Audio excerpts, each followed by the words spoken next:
Well, good morning. Welcome, everybody. Welcome to our Coffee with Common Cause. Catherine, do you want to walk us through? Sure.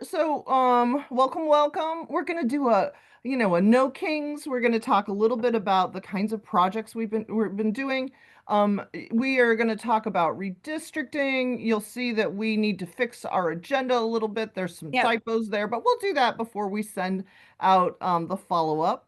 They're going to talk, Kelly Dufour is going to talk about voting in elections and election sustainability, new voting bills, and then just some things that we can do. Sometimes local election years don't get enough attention, so we'll talk a little bit about that. Ooh, and then I want to get your thoughts on an upcoming video that we're hoping to do. We've been talking to folks about that, and I'd love to hear people's thoughts. And then finally, hey, what are some upcoming events? And then with that, here's some lovely pictures of the State House. And Mia, do you want to tell people, a little bit about it? And then if folks want to jump in about, No Kings, we'd love to hear what it was like for you and your community. Well, I think I have lost track of how many events there were across Ohio, but there were well over 100. And I'm sure everyone here heard of one, went to one, organized one, was involved in one in some way. Um, and we did a cool thing in Central Ohio is that we organized for there to be a lot of different, instead of having just one big event, we worked hard to make sure there were events in lots of different communities. All the local organizers stepped up and organized events in their communities in the morning and early afternoon, such that everyone still had time to get to the State House for the afternoon. And that actually turned out to be, we were all worried that people would just go to one and they wouldn't come to the one at the State House. And there were road closures for the marathon and all kinds of other, things that we thought might be an impediment. But it actually turned out exactly as we had hoped. People went to one or two in the morning and early afternoon, and then they all came down to the State House. And we were kind of shy about our estimate. I said 10,000 at first, but actually, Joe Ingles, who's a reporter, put photographs into AI, and she came up with between 12,500 and 14,000. So in the time-honored tradition of organizers, I am calling that 15,000. And I think that's probably true. So it was an amazing turnout, and thanks to all the people who came and were positive and energetic and respectful and helpful. And there was no trash and nothing was broken and nobody left graffiti or garbage or anything. So we just thought it was a wonderful event, and we were super pleased, but particularly pleased that there were so many events in so many places and so much great work and organizing done by so many people. A few more shots. Um, let's see. That's a young OSU student, second year student stepping up, Grace Metz. I loved all the Aunt Tifa t-shirts, I tell you. I guess that's it. Anybody want to jump in and say something about their local event?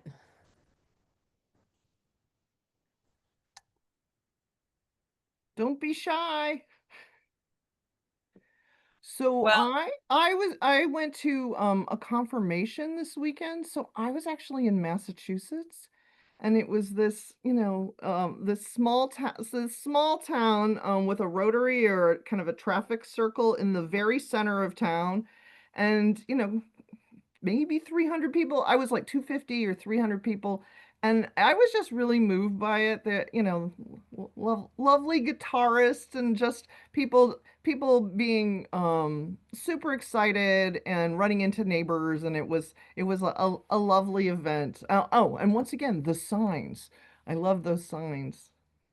We also did a car caravan where we had a group of cars that were all decorated and had, one had a big crown on it, and we had someone dressed as Lady Liberty, and they drove in between different protests and kind of circled the block and honked, and people cheered. And that was a really fun idea as well. And I would highly recommend it. Even if you just have one event, having people that maybe don't want to stand for long periods of time, they can drive as a passenger, and wave a flag or whatever it is. It really was a fun thing to do. Um, all right, now I'm going on to a slightly less uplifting topic. Redistricting in Ohio. It's a little early in the morning for this. Um, I think you all know that in the Ohio Constitution there are three um, steps or three different ways that a map can be passed, and they're all required in the Constitution that the General Assembly will try to pass a map in September, and then if they fail, which they have, it's not, difficult to fail when you don't try. Um, it moves to the Ohio Redistricting Commission, and that's this phase or step or stage that we are in now. And the Redistricting Commission is required to attempt to pass a map by October 31st. If they fail, which again, if they don't try, it's pretty easy to fail. Then it will move back to the General Assembly, where a map can pass with a simple majority, but with slightly stricter rules. So right now we are in the middle phase, and there was a first hearing on Tuesday. I see a few people on this call who came to the hearing and participated in our event, which I'll tell a little more about. Um, we came to the hearing dressed in shirts that said, "Where is the map?" And you will recognize some faces here that are on this call. We made a point of sitting in the front row. This picture doesn't even capture how many people showed up. In the end, there were about 40 of us in shirts. Asking that question. And you could see on the commissioners' faces that they saw us and they knew in their hearts that they had a map, that they are not sharing with us, that they are not willing to be scrutinized by the public. And that does rob Ohioans of representation. So it's not a secret. We know it's not a secret. We know they're not obeying the law. They swore an oath we watched them, we listened to them swear an oath to the US Constitution, to the Ohio Constitution, and to God. And then they immediately began to break that oath. It's kind of shocking to be in the room and watch that happen. Um, so um, we really appreciate everybody being there. This was all the press that came out the next day about the hearing. Many of these articles have pictures of those purple shirts. So we felt like we made um, some kind of impact. And we are wondering if there are more people who want to come out and wear purple shirts and ask, "Where's the map?" It's not just at hearings. We're actually planning, and I don't have the link on here. I will send it in the follow-up. Um, we are planning to have folks at the State House Tuesdays, Wednesdays, and Thursdays just to haunt the halls in their "Where's the map" shirt and hassle those folks and, basically say, "We know what's going on. You're not fooling us. We know that you are not planning to obey the Constitution." Zach, hold on. You unmute? Okay, There sorry you go. about that. Yeah. So Yeah. I had the benefit of being up there yesterday as well. And first and foremost, let me tell you, old Brian Stewart gets his panties in a little bunch anytime you run into him in the hallway. He avoids you like the plague. Uh, yeah. And he also gave me a little eye roll when he saw me coming up to him. He has no comment about the maps, by the way. Also, I wanted to point out DJ, I saw him up there yesterday too. Maybe we could get him to wear a shirt because he's always there anyways. Great idea. I will contact him. Great idea. And then I'm planning on being up there also some next week. I'm also got a case at the Supreme Court I'm going to try to sit in on and hear testimony on. So, but I will advise anybody that's not been familiar be careful which one of those meetings you sit in on, because they're destroying everything in just about every one of those committee meetings. There are bills against all kind of different things going through that state house right now, and it's very infuriating. It definitely is. And what I didn't include on this sheet, which I will, and Catherine, if you have the link, you could pop it in the chat, um, is a link to a sign up sheet so that people can kind of meet up so you don't have to go to the State House by yourself and wander around, so that we have groups of people. Kathy Johnston will meet you and kind of walk you around. So we do hope we get some more folks signed up for that. Um, we also have, is it okay if, do you want to talk about these, Catherine? Yeah, I'll let you do that. Sorry. So I think Kelly's throwing in links so that you have that Okay. information. So one of the things that's exciting is today I'm off to Bowling Green. We are holding what we're calling What's Mappening, which is a little too cute, but also, we really want people to come together and have conversations about redistricting and about what's happening and also about what's possible. I think there's something really sad about everything happening at the State House and then behind closed doors. It's just infuriating that just the whole notion that, we're negotiating in private is, it is clear that they are violating the law, and by that, I mean our sunshine law. Negotiations are supposed to happen in public. And I think what is hard to take has to do with the kind of things of the kinds of things where essentially they're breaking the law and they don't feel like it's bad to actually admit it. They just say it. So what we're going to do with these is, we're going to provide a basic overview. We're going to do some myth busting because they say, and we can think back to like, the ballot board and just the kind of nonsense that they spewed and what was the lies that were on our ballots in 2024 about issue one. Um, we need to think about like pushing back on some of the kind of things some of the things that they say that are just incredibly ludicrous. They equate gerrymandering with redistricting. And so we're going to just push through some of the kind of silly things, untrue things, aggravating things that they say during this. And then we're actually going to do a session where we look at that northwest corner. So that's the one today, northwest corner of Ohio, and we talk about, well, what are the different kinds of choices you could make to do a fair map. We have a special guest who's Andrew Green. Some of you will know him as the Ohio politics guru. Wonderful citizen map maker. And then, just folks from the community who have been working on redistricting and folks who are just interested in like, well, what does this actually look like? What's wonderful is We Are Ohio, so that's the union coalition. Many of you will remember Senate Bill 5, issue 2 of 2011. That coalition came together, We Are Ohio then, and they are providing some pizza. So come have dinner with us if you're in Bowling Green or that northwest corner. I'd love to see you in person. And then we're gonna next week, Tuesday, off to Dayton. So I will see you in Dayton. That's at that IBEW hall that's on Poe Avenue. Same kind of conversations where we're just going to do some myth busting, have a conversation about maps, literally spend a little time with Dave's redistricting app and dive into that a little bit.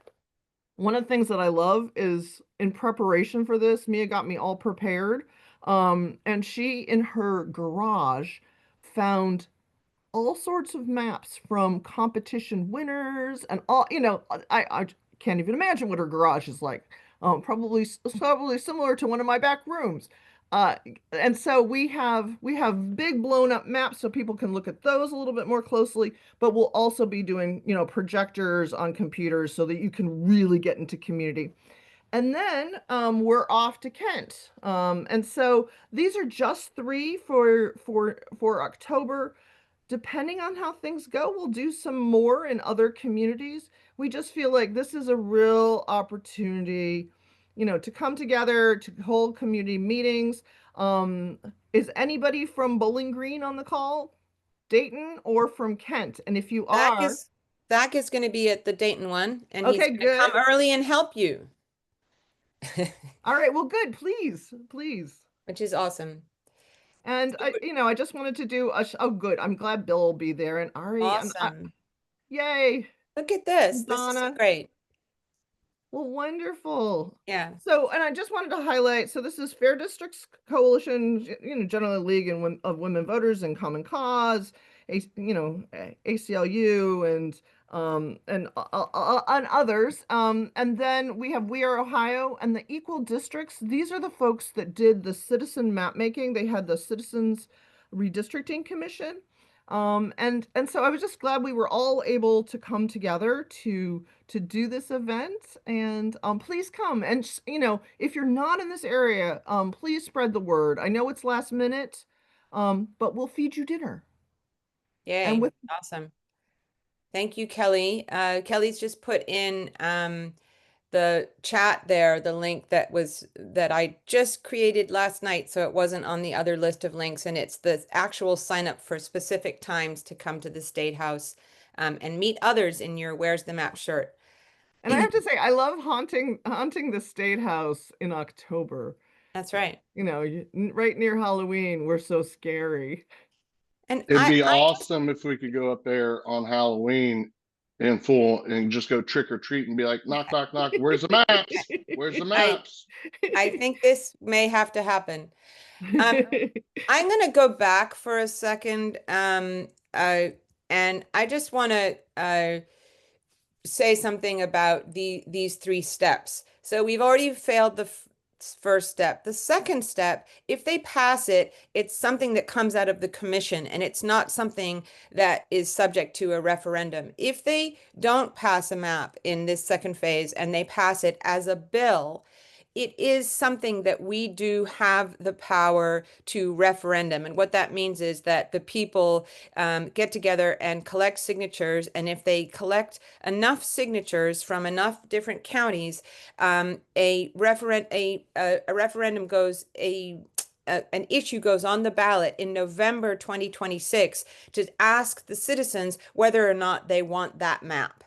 So I just want to, kind of lay it out a little bit here. So obviously, a fair map in Ohio with 15 seats, if you divide it not according to how you want for your party, but how Ohioans actually vote, there would be the majority would be Republican and a slightly smaller group would be Democratic. So of 15, you might have eight that would be Republican and seven that would be Democratic. Now, if you were a Democrat wanting to gerrymander it, you could push it the other way and you could say, oh, I'm going to have eight Democratic and seven Republican. But that wouldn't be fair because that's not how Ohioans vote. So the kind of the gold standard for a fair map in Ohio is eight Republicans, seven Democrats. What we have now is 10-5. But we also know that the Republicans want to make it even more gerrymandered towards Republicans based on, what they would want and also what President Trump has asked for. So we're looking at 11-4 or 12-3 or 13-2. And the Democrats in the third stage, they don't their votes are not required to pass that map. So it could certainly be a 13-2 map. Their votes are required in the middle phase. So if the Democrats do a deal with the Republicans, they can get something better than a 13-2 map. They could get an 11-4 map or a 12-3 map. Now they want an 8-7 map, but let's be honest, they have a gun to their head. They have a gun to their head because they know that the Republicans by themselves can pass a 13-2 map. So I'm telling you this in order to say, on the one hand, everybody gerrymanders, they do it, it's disgusting. but sometimes people agree to stuff because they're under a lot of pressure. And I'm also telling it to you because there's a possibility we may have to collect signatures for a referendum against a really, really awful map. And we'll have to do it in the 90 days after that bill is signed. So it would be in the dead of winter and it would be really hard. But if we succeed in getting it on the ballot, then we have to use the 10-5 map until that issue goes to a vote. So basically, we would be saving the 10-5 map by putting a referendum on the ballot if we can get it on the ballot. And the reason I'm saying all this is because I want you to put your thinking caps on right now and think, where can we collect where in my community, where in my neighborhood are good places to collect signatures in November, December, January, February, some period in there. It's hard. It's harder than the summer. It's real hard. So that's why I'm putting that out there is because I want everyone to think about it. Because I want, if this happens, I want us to hit the ground running and know where we're going to go and collect signatures. And with that, I'm going to go on back Oh, to, well, hang on yeah, just a second. no, I was gonna just say, here. Yeah. so Belinda said 55-45. Doesn't does that mean we're still a purple state and not a red state? And then also you might want to explain a little more detail how the 55-45. Yeah. So when we try to look and see how Ohioans vote overall, we're talking about statewide elections. So if you take a statewide election, like let's say the election for president in November 2024, 55% of people in Ohio voted for Donald Trump and 45 voted for Kamala Harris. So we had a 55-45 split. But the way we actually calculate it is taking all the statewide elections and averaging them over a 10-year period. And so even though, when you have an election like that, one person wins so the 55% win and the 45% have zero representation. So, but it doesn't mean that they don't exist. Those 45% of people exist. And so what we're saying is in a 15-person congressional delegation, we want that to represent how Ohioans actually vote. We want 55% of those to be Republican and 45% of those to be Democratic so that everyone gets a vote. Now, obviously, this isn't a hard and fast thing that some of these districts are competitive and they could swing one way or another depending on, how voters are feeling. But we don't want to have a map which gives all the votes to one side and none to another. We want all the people in Ohio to feel represented in some way. And so that's what that comes up to. Um, does that help? And let's see, 90 days. Yes, they do have to approve the language. They have to approve the petition language. Oh yeah, fun, fun, fun. Yeah, it definitely so the thing about this is it eats into that 90 days. So like we're first of all we're talking about collecting signatures in December, January, and February. So we have to Right. start I with mean, that. unless they were to pass the map on November 7th Right. or So something. at that like if it passed by the so if it's passed as a simple bill by the state legislature prior to November 30th, so that November kind of time period, then from the time it's basically is approved by the governor, it's sent to the Secretary of State as law. There are 90 days, but 90 days gets eaten into, of course, because there's a process for beginning the petition collection. And it's one of the reasons why, when we say 90 days, it could be 80 days. Like it could be like we need to be super clear about how much time can be eaten into it. So what's interesting in Missouri, they tried to organize a referendum and do their petitions before the bill was actually passed. So the new redistricting map was actually, the more gerrymandered map in Missouri was passed. The citizens in Missouri tried to basically say, okay, we need the whole amount of time to do a referendum. And what they did is that they ended up, filing and getting everything ready. And they were turned away because by law, much like in Ohio, you actually have to wait, and begin the process after it becomes law. So it isn't just us thinking about like, well, how do you do this? And so I think Mio's right when thinking about like the pressure that is on the two Democratic members. And so there may be a map in October. And Right. if there's not, we do have some tools at our disposal. Right. I mean, if you look at those guys, they look, particularly Danny Isaacson, looks like he hasn't had a good night's sleep in a long time. Um, so anyway, I did want to, we always send you follow up and we will send you these slides and we will send you all the links. And I know it can be a bit overwhelming with all the things we send, but I did want folks to take a close look at this facts and fiction about fair maps. It's a new thing we just put together. I'm just going to click on it and just show it to you and then go back to the slides in a second. Um, they try to say that if you are intentional about how you draw a line, that it's gerrymandering, but that is the opposite of the truth. A map that's fair is by definition not gerrymandered. So we're trying to clear up some of the intentional falsehoods that are being spread around by the folks that want to keep gerrymandered maps. So I think this is a really useful document. So I just wanted to point that one out to you.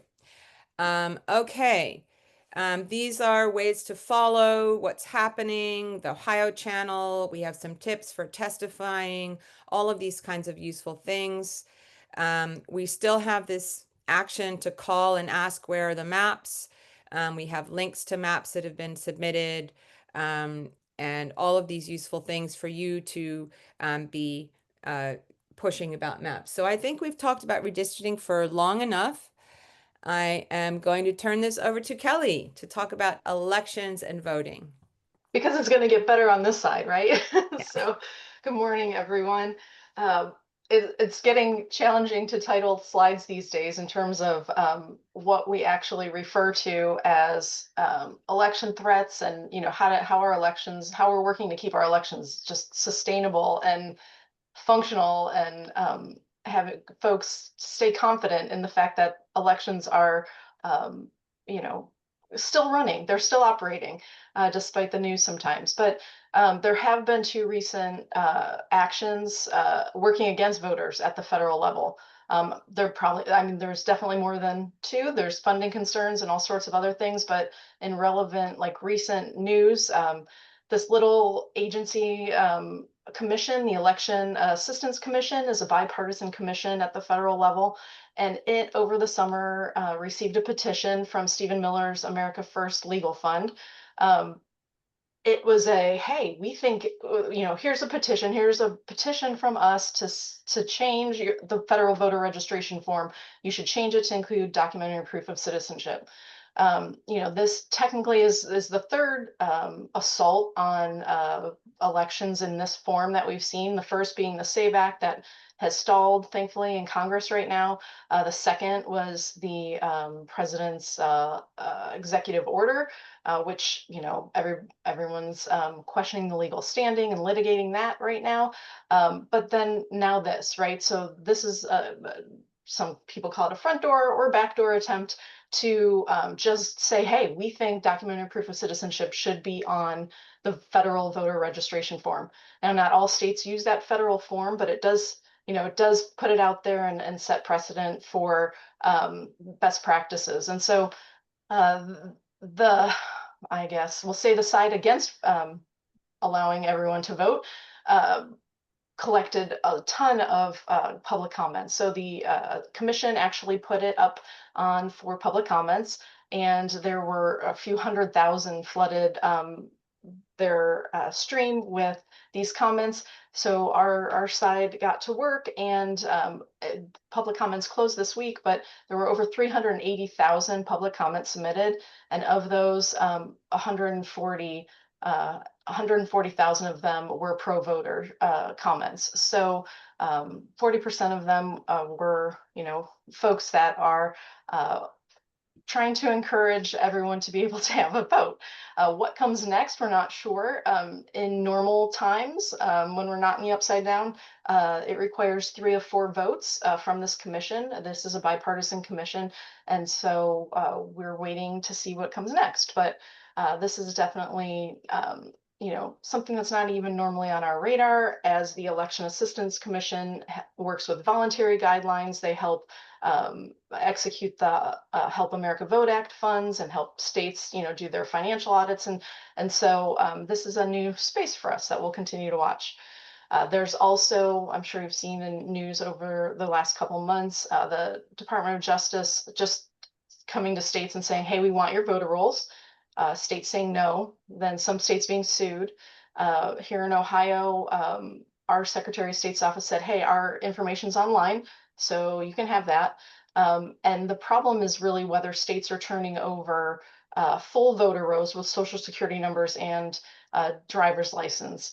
And technically, Ohio has not done that in response to the DOJ request, but we do know Ohio is using a feature from the SAVE database, which is a different database, but it's a federal database tracking folks, and may have already have submitted information. We know that the Secretary of State did come out in September telling the boards of elections to scrub some of the voter rolls from death records that were received from the Social Security Administration. So we do know that there is data exchanges happening in the background there. So we're continuing to watch that. Next slide. We also have some legislative updates. So on Tuesday, after the redistricting hearing, there is also a hearing in the Senate General Government Committee. Senate Bill 293 received sponsor testimony from Gavarone and Brenner. And this bill would revise the deadline to return mailed ballots by election day. So it would remove that 4-day window when mailed ballots can be still received. It's frustrating that there's yet another bill that attacks our voter process. Following up on that was Senate Bill 260, which is being called Enact the Voter Registration Modernization Act, which is a 100-page bill, which changes, again, tinkers with like almost 30 sections of code with Senator Reynolds. And that had received a second hearing where the gist of the bill is to indicate a political party affiliation when you're registering to vote or changing your voter registration, but it again really gets in there and changes up a lot of the procedures and is just one more assault, I guess, on our voter registration process that isn't necessary and that we need to continue to watch. We're also keeping on our radar Senate Bill 153. And so if everyone remembers from spring, this would be the bill in Ohio that would require verification, so documentary proof of citizenship before voting, but also a lot of other nuanced changes to petitions and how folks can register and how they're notified. And so we're really keeping a watch on this. We do expect to see it again. We expect it to surface.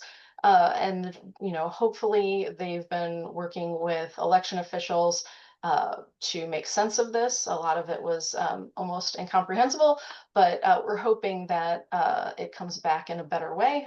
We will still continue to fight on that front. Next slide.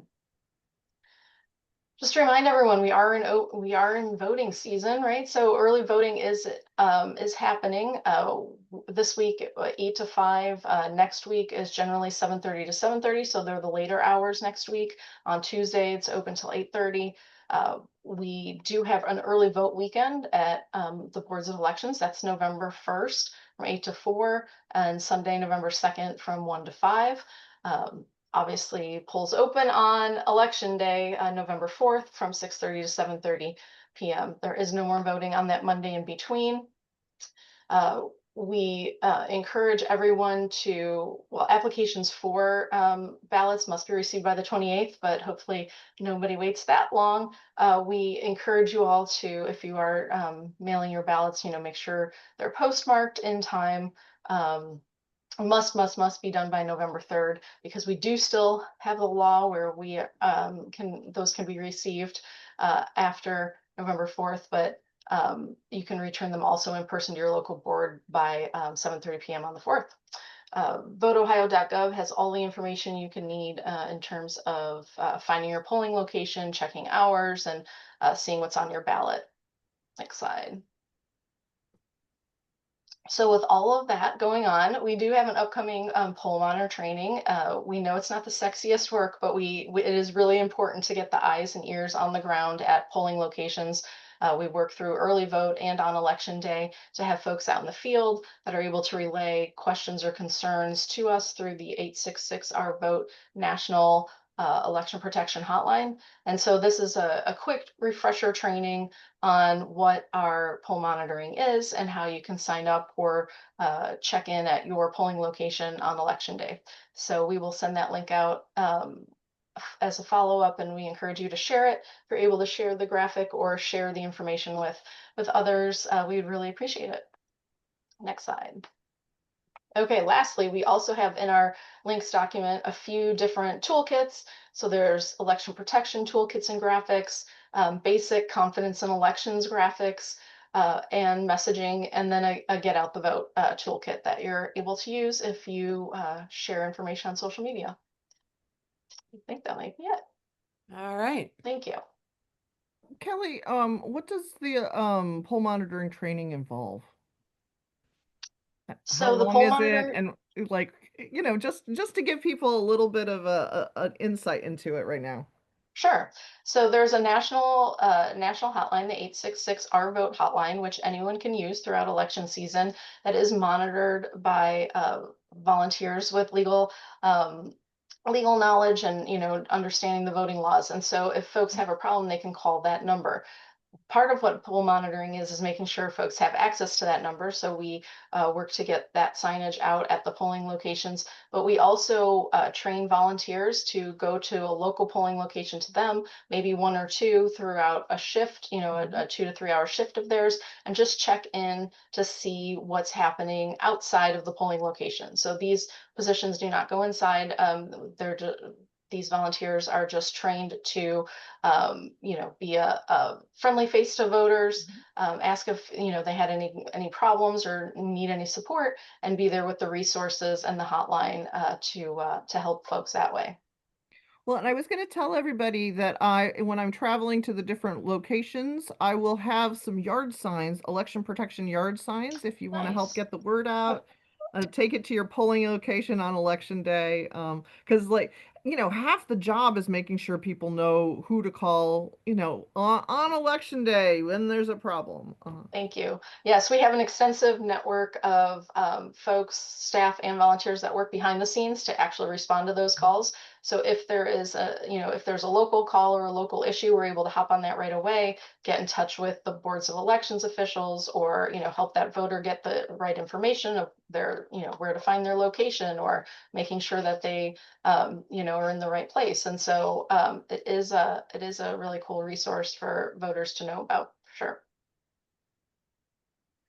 All right, is this Kelly or me? It's you, You can go for it. I think. Okay. So All right. one of the things that I've appreciated, we've had this project for a few years, the Ohio Fair Courts Alliance. And so last year, you'll remember we did judge the ads. We continue to, encourage people to shine a light on dark money, especially in these Ohio Supreme Court races. But I, wanted to be sure to share a blog post by Jessica Dickinson of the Ohio Fair Courts Alliance that just gives some suggestions for how to get information. Things are a little different this year because judicialvotescount.com is no longer in service. They are not doing what they usually do, so it's harder to get some good information. The tips are as simple in some cases as Googling, and then resources like if you wanted to look at bar association ratings and that kind of stuff. We also have kind of a social media toolkit if you want to highlight, because I think it's easy to forget about those judges that you're going to vote on until you get there. We want to make sure people are as prepared as possible. And especially since these are ones with no label whatsoever, it does mean voters need to do a little more digging. And with that, Kelly, if you'll move to the next one.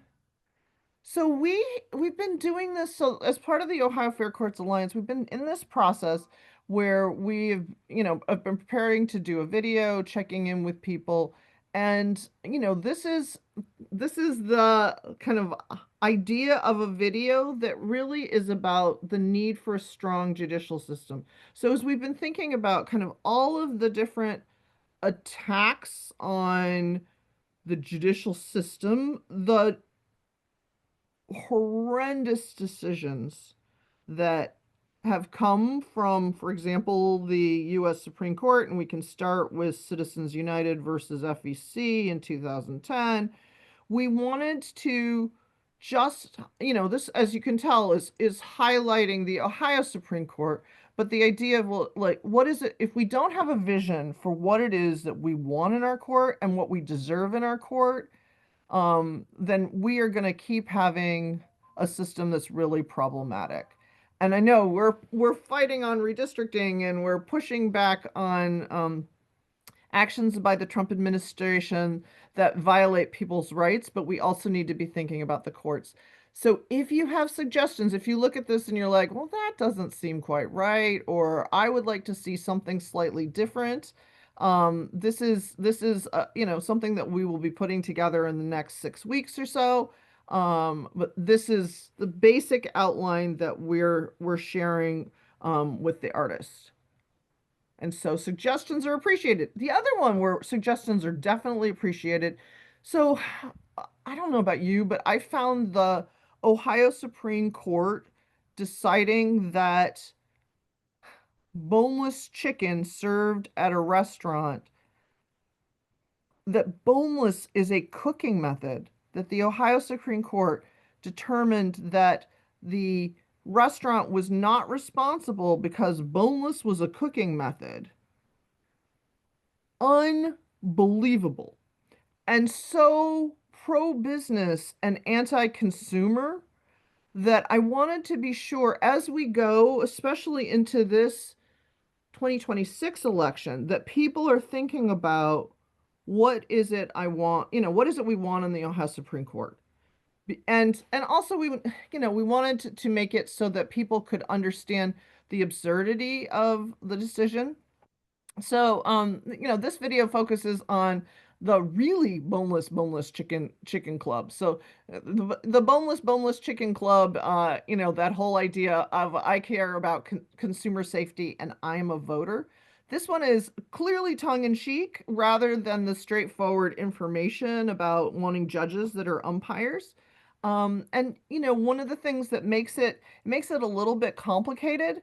So if you have ideas, if you look at this and you think, hey, I have ideas, I have suggestions, you'll notice try four.